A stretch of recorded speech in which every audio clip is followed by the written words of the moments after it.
Another day, another interview with another Lone Star Gun Rights endorsed candidate. This time we have on the line Beau French, who is running for House District 99, which is northwestern Tarrant County. Welcome to Lone Star Gun Talk to everybody. My name is Derek Wills, and I am your host as always. Mr. French, welcome to the program, sir. Derek, thank you. It's a pleasure to be here. Let's get started just right out of the chute. Just give us a little bit. Tell us about yourself. Who is Beau French? Well, I'm 48 years old. I am a conservative Republican, and I have been a rancher and financial manager most of my career. And I just, over the last few years, became increasingly disenchanted with most of the Republicans, how liberal they were. And when I looked at my own representative, who I had always voted for in the past, he's actually an old family friend named Charlie Guerin. When I looked at his voting record, I was just very disappointed and found him to be way left of where I thought he was. And talked to a few people and realized that after a lot of thought and prayer with my wife and talking to friends and family, decided that this is where I could serve and make a difference for the state of Texas. That's fantastic. Obviously, we're a gun rights organization. That's our bread and butter. That's our focus. But surely you have other legislative priorities that you want to focus on as well, besides advancing gun rights. So, what are some of your non-gun rights related legislative priorities that you have? Sure. As a conservative, I think all things sort of based in founding principles are important to me. And so I thought Governor Abbott had a fantastic agenda this last session, and was disappointed in Charlie Guerin's efforts to team up with Democrats and block or water down a lot of that. But I think one of the number one issues here is property tax reform. I think we absolutely need to figure out a way to um, cap the rate of growth of property taxes and in my view, move to eliminate property taxes over time, which absolutely can be done. But it requires capping state spending at population plus inflation, which has been up for a vote, most sessions. And again, my opponent has opposed that, though he's always kind of claimed he's for it. Um, and then I have a lot of experience because I'm a multi generational rancher and have been involved in the ranching business along the border of Texas. I've seen firsthand the effects of illegal immigration. Plus, any visit to an emergency room or a local public school, and you'll see that we are spending a huge amount of money in the state of Texas educating and providing free health care to illegal immigrants. And it's just frankly it's overwhelming, and our taxes keep going up, and it's concerning to me and a lot of Texans. And so I think we've got to figure out a way to remove the magnets to illegal immigration here in Texas and get more serious about our border security. And then obviously, as a Christian and man of faith, I'm really passionate about religious freedom issues. Again, my opponent has not been strong on those, and pushing back on the radical LBGT agenda that so many of these leftist government bureaucrats seem just anxious to push. And so, I was at the forefront here in Fort Worth. We had before the Obama administration instilled their or instigated their um, transgender policy in our public education system. The Fort Worth ISD superintendent tried to do that and sneak it in and do it in a way that would have forced teachers to lie to parents about what their kids were doing at school. And so I think it's important that we protect young girls from people who might otherwise try to use a policy like that to harm them. And I believe that there's a lot we can do there. So there's a whole host of issues that I'm passionate about. So you just tell me when when to stop. We hadn't even gotten started talking about the gun rights issues yet. Right, and don't worry, we will get to those. You brought up ranching, and you'll have to pardon my ignorance here. I am not a rancher. I have never been a rancher, and so I don't know a lot about ranching. But are there any regulations that are burdensome to ranchers outside of things like illegal immigration that could be eased or anything like that? I mean, there's a lot that you have to do in every industry. It seems like every industry I have been involved in, there's government regulation that drives up the cost of doing business And that's true in ranching. It's true in the financial service business. I've been in the defense contracting business. I've been regulated by probably almost every government agency, throughout my career, including the SEC, the ATF, the Department of State, you name it, USDA. So yeah, I've had to face regulation, and I see the costs of those regulations. So yeah, in every industry in Texas, there are massive regulations that could be trimmed or eliminated to free up businesses, and just unshackle them from the chain and dead weight of government, to go out and provide services that people want or don't want, and that's what the free market is about. If people don't want them or don't like the way you're providing them, they're going to go somewhere else. And in today's day and age, that includes people who are doing things the responsible way, and that'll be reflected in your bottom line. I've always said that there's a free market solution to just about everything, and anytime there's a government solution, it ends up perpetuating the problem. So I completely understand what you're saying, and anytime that there's a regulation that has costs associated with it, that drives the costs of whatever product that industry is producing up. So I firmly believe in what you're saying, and I completely support it. Well, just look at our education system. I mean, we have massively increased spending on education, over the last couple of decades. But Absolutely. results are not any better. No So what does results. that so what does that tell you? That spending more money on education, pouring more money into this giant, government monopoly on education, is not helping. And so, I believe in introducing more free market principles into our education system. Look, I like teachers. Some of my fondest memories are of teachers that I had when I was growing up, and loved my teachers, and loved my education. I was very fortunate to have a good education. But teachers now, the number one thing I hear from teachers is all of the government mandates and regulations and blocks of time that they have to allocate to this, and 10 minutes to that, and 10 minutes to that. One, they don't have enough time in the day to do it. Two, they don't have enough time to teach what they think the kids need to learn. They're being forced to try to teach to pass these tests. I mean, it's just driving the teachers crazy. It's driving the kids crazy, and results keep getting worse for our kids. So let's introduce free market principles into our education system. Let's allow good teachers who are teaching well, to get paid more. I'm all for paying people more when they deserve it.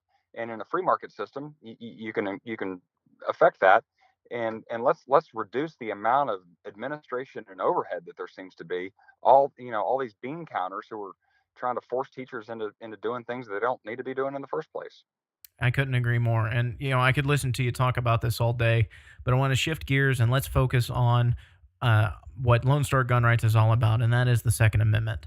I'm curious to know from the federal level, I know you're running for a state office, but what do you think the relationship between the Second Amendment and the federal government should be as opposed to what it is?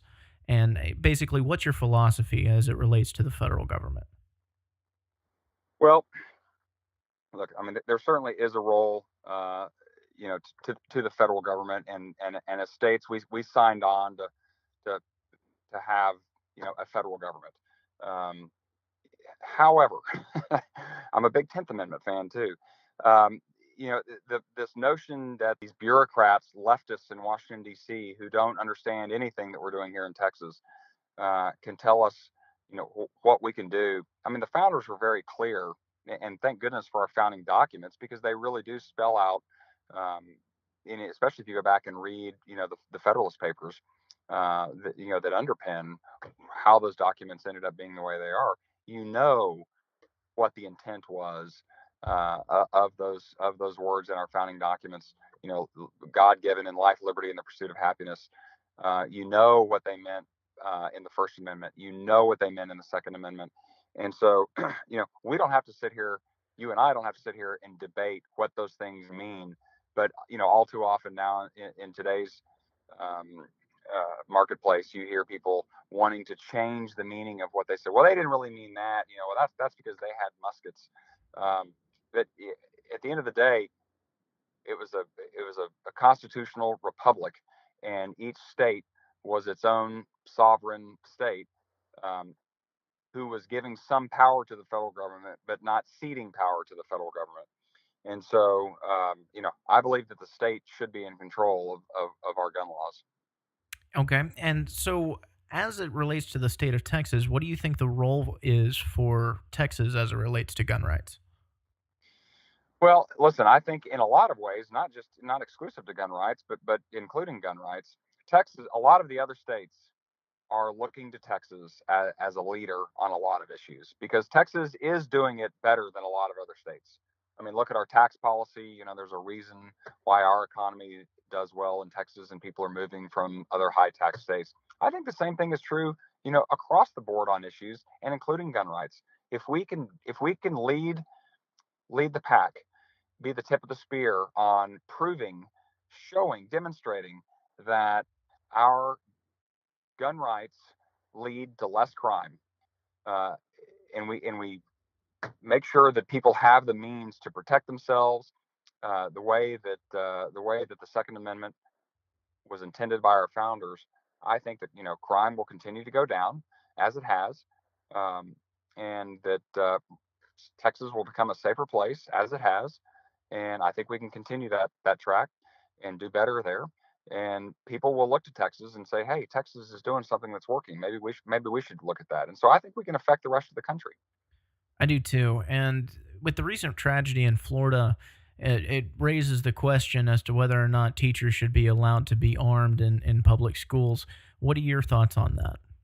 Well, I can tell you that after Sandy Hook, I was involved. One of the companies I was involved in, one of my portfolio companies, we actually took out a program, helped design a program, worked with a couple other people who were in the former special operations community folks, and we developed a program specifically for schools who were interested in allowing um, certain individuals to pass whatever requirements the school deemed necessary, but to provide the type of training that they would need to be able to respond in a timely manner in a shooting. Because as you and I know, when you have gun-free zones, you are creating an environment that actually attracts these type of psychotic killers. The guy in Aurora, Colorado, who went to the movie theater, passed up 4 movie theaters that allowed concealed carry to go to the movie theater that had the sign that said they didn't allow concealed carry. Now, why did he do that? Because he knew that he was less likely to get shot back at. There's a reason why people have been going to schools because no one on campus has a gun and they can't shoot back. And so criminals, the world over, have been interviewed in prisons and things like that. And the research is, John Lott, I think, did a lot of that research. But uh, the study I remember reading that made the most impact on me is when they polled prisoners about victims and who they chose as victims and who they would most easily go after. The vast majority of them overwhelmingly said, they were trying to choose the victim who they thought could fight back the least. And anybody who they thought might have a gun was just, not even an option for them. So why are we allowing our schools to be a place that is more likely to get attacked because they don't allow guns on campus? Now, obviously, we don't want 16-year-olds bringing guns to school, and I understand that, but you're sending a conflicting message when you say, um, you know, someone who is a teacher who has a concealed carry license. Why can't that teacher who has already passed a concealed carry license in Texas, been background checked, why can't that person carry on campus? Now, I think we ought to have even less stringent requirements than that. But under current law, that seems like would be a reasonable law to allow people who've already passed background checks, who've already demonstrated proficiency with a firearm, who are willing to do it. Why can't you have them be there where their response time might be 30 seconds or a minute instead of the police's response time, which could be 10 or 15 minutes? I mean, you know how many people can be killed in 10 or 15 minutes? A lot. Terrible. So, on gun free zones, there is one thing that I kind of get a little flack on whenever I talk about it because the mindset is that we don't want to mix alcohol and firearms. And I agree, we don't want to mix those two. We don't want people being intoxicated in the possession of a firearm, their judgments off, and a lot of bad things could happen. However, a year or two ago, we had a nightclub that got shot up for somebody claiming to be a part of ISIS. So Right. I've Yeah. The th- Pulse nightclub. right, and that would be considered in Texas a 51% establishment. It is a felony for me to cross the threshold of that bar. I'm also not a drinker. I might have, one or two a month, and that's a healthy month for me, if you know what I mean. So I think that it should be legal for us to carry into bars, and as long as we don't get drunk and defining what intoxicated means in our penal code, I think that should be reasonable, and I think that should be the law. What do you think? I could not agree more. I think it's, the part of how they initially drafted the legislation in Texas for the concealed carry license, or the license to carry now as it's referred to, was because they were trying to balance the rights of private property owners, which, believe me, I'm all for the rights of private property owners. But that particular part of the law doesn't have anything to do with a private property owner. It has to do with the fact that it's the 51% law, and therefore, if you even step in there, it's a felony. Which, you know, if the bar owner says, "Hey, we don't allow guns in here. You need to leave." Okay, fine. Ask me to leave. I'll leave. But why is that a felony? Because I'm in there interested in protecting myself. And I agree. I think, look, we have gotten away from this notion that there's personal responsibility. We've absolved people from personal responsibility by saying, we're just going to create all the laws, and you've got to follow them because we don't trust you to be responsible. Well, I mean, that gets away from this notion of rugged individualism that our nation was founded on. Absolutely. Speaking of private property, 30-6 and 30-7 was. I'm not a fan of the way the current law is. I do respect private property, but I just think that there should be a requirement for an authority at a business, at a private establishment, to ask somebody who's carrying to either conceal or to leave before it becomes an offense. Because right now, if an officer sees you, it's up to him, not the owner of the establishment. And to be honest, if somebody's going to enter that place and commit a felony, armed robbery, homicide, whatever, no grand jury is going to even care about the misdemeanor charge of walking past the sign. So it's essentially just a crime created for those who are essentially just wanting to mind their own business. Right. Uh, And let's remember, concealed carry or license to carry holders in Texas, as a subset of people in Texas, have the lowest crime rate among them. Right? There's no population in Texas that has a lower crime rate than concealed carry license holders. I believe that it's about 0.01% or something like that. It's ridiculously low, and thank you for bringing that up. It's not something that's mentioned a lot, but you're right. Law-abiding citizens are exactly that. They are law-abiding. So I think it's kind of crazy to create a special criminal offense just for them. Um, Anyway, I want to move forward and just ask one final question about constitutional carry and carrying in general. I know you support constitutional carry, but right now there are special carry laws for college campuses. I don't think that college campuses should have a special set of rules as it relates to carrying. I think that it should be here are the carry laws, and it doesn't matter where you are. Here are the carry laws. What do you think? Should constitutional carry and open carry be extended to college campuses as well? Yeah, in fact, I was, the last legislative session when a lot of that came about, and here in Fort Worth, Texas Christian University, because it's, the way that it's funded, opted out of allowing campus carry. And I mean, I blasted them on social media, and so I've talked, on my Facebook page, I've talked a lot about that over the last couple of years. But I mean, I couldn't agree more. It's ridiculous that we have, adults who, again, the lowest the lowest crime rate population in the state of Texas has been background checked, has passed a proficiency check, and they're told that even after they've done all that, they can't carry a gun where they go to school and live. It doesn't make any sense at all. So I know that things are heating up. We have early voting starting this coming Tuesday, February 20th. and I know that your campaign is in full throttle trying to get things done. I know that you could use all the help that you can get. How can our listeners help you out? Yeah, and thank you for mentioning that. I've been spending most of my time just out knocking on doors. I've knocked on 10,000 doors. My campaign's knocked on about 45,000 doors. So I mean, we are working hard to get face to face with the voters. Um, but in terms of your listeners, the way people can get involved is they can go to my website, beaufrench.com. There's a volunteer button, and there's lots of different ways people can help. People can contact us and just get a list of voters who are in their neighborhood or who are in their part of town, and they can call them or go knock on their doors, or they can come, especially during early voting. They can come volunteer at the early voting polling locations and help try to engage voters as they're walking into the polls to see if they have any final questions before they go cast their vote. These are very important ways that people can volunteer and really make a meaningful impact on the campaign. And donations, I take it you could always use those.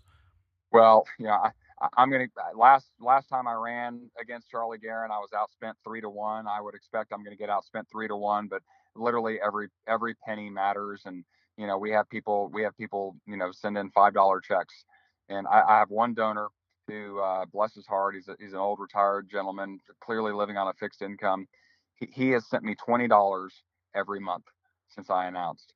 And it's probably a stretch for him to do that, but literally every dollar helps. We're spending our money as thoughtfully and wisely as we can, trying to be good stewards of the resources that we've been given. And we are in need of additional money, but if time is all someone can afford to give us, then that's valuable too. Awesome. Well, Mr. French, I really appreciate your time today. If there's anything you need from us, you have my phone number. Please give me a call. And I wish you the best of luck in the March 6th primary, sir. Well, Derek, I appreciate it. Thank you so much. Nice to talk to you. You too. Thank you. There you have it, ladies and gentlemen. Beau French, who is running for House District 99. This is Charlie Guerin's territory. If you live in northwestern Tarrant County or Fort Worth, chances are you are in this district. We urge you to support him. If you are able to donate to his campaign or volunteer, please go to beaufrench.com. That is BOFRENCH.com. Donate anything that you're able to do, and if you have spare time and can lend it to Beau, I know he would greatly appreciate it. Anyway, that's going to do it for me for this episode. Until next time, Lone Star Gunners, arm yourself with knowledge and share the ammo.